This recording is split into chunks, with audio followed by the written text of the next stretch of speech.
Серед усіх зіркових емігрантів-артистів мені чомусь найбільше імпонує Олександр Рибак. А мені Міла Йовович.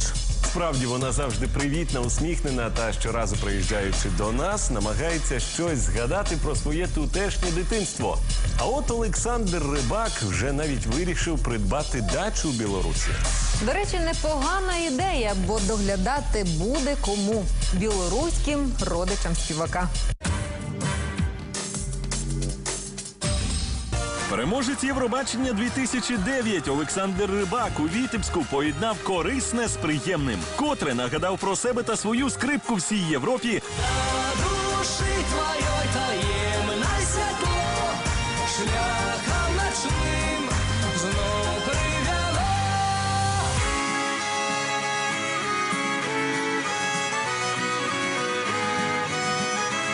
А заразом вперше за чимало років відвідав білоруських родичів. Як Рибак у гості до своєї зведеної сестри ходив. Далі в ексклюзивному репортажі.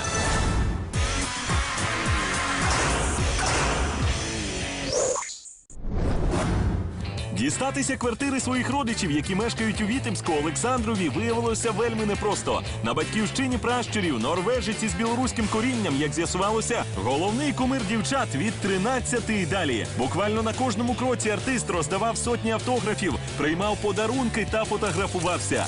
Та із прес-конференції хлопця не хотіли відпускати. Білоруські красуні з нетерпінням чекали відповіді на основне питання – чи вільне сьогодні серце Рибака? Мне очень важно, чтобы женщина была со мной, если не физически со мной, то хотя бы, чтобы она все время готова была на СМС отвечать. Пока что такой еще не нашел.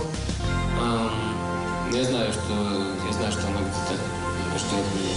Насправді в білорусок є всі шанси вибороти зірку. Незабаром артист планує частіше відвідувати землю своїх предків. Хотелось бы дачу купить, чтобы можно было посещать бабушек.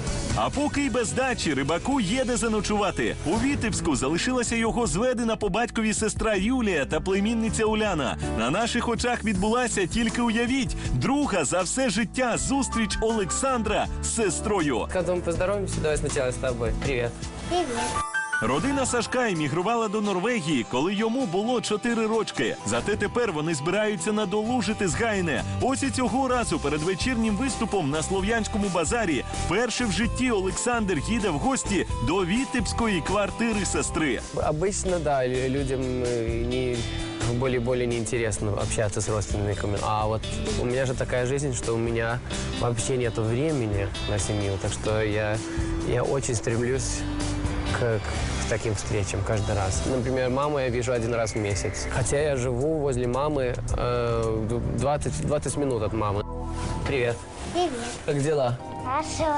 До родичів Рибак прийшов не з порожніми руками. Сестрі диск, племінниці квіти. А вот это тебе цветы. Ой. Уляна, жартує співак, перша дівчина, перед якою він стає на коліна. Та хоч як сильно 26-річний Рибак любить свою племінницю і дітей загалом, усе ж воліє, щоб вони якомога довше залишалися чужими. Пока что я усердно стараюсь, чтобы пока что у меня еще не было своих. Тим часом Юля до зустрічі рідного гостя не тільки нарізала ковбасу та салати, а й навіть приготувала за рецептом національну страву. Любимая сделала колдуны. Они еще стоят в духовке. Для довідки – колдуни, вареники з м'ясом. Але перш ніж скуштувати цей кулінарний шедевр, Ты давай делай, что играешь на скрипке, так? Олександр та Уляна влаштували імпровізований балалаїчний концерт. I won't blame the hurting on you, you're left in the sweetest way. Закінчилася зустріч, яка має бути за столом із повними келихами квасу. До речі, цей напій Рибак уперше скуштував саме в сестри. А квас это что такое? Хватит, это вы попробуйте. Давай попробуем. За здоровье и за новый мяч. Давай. Готовы? Готово. Смотри, 1, 2, О. и... О. На цих словах наша знімальна група залишила сім'ю в спокої, щоб вони після стількох років мовчання та невідомості змогли досхочу наговоритися одне з одним.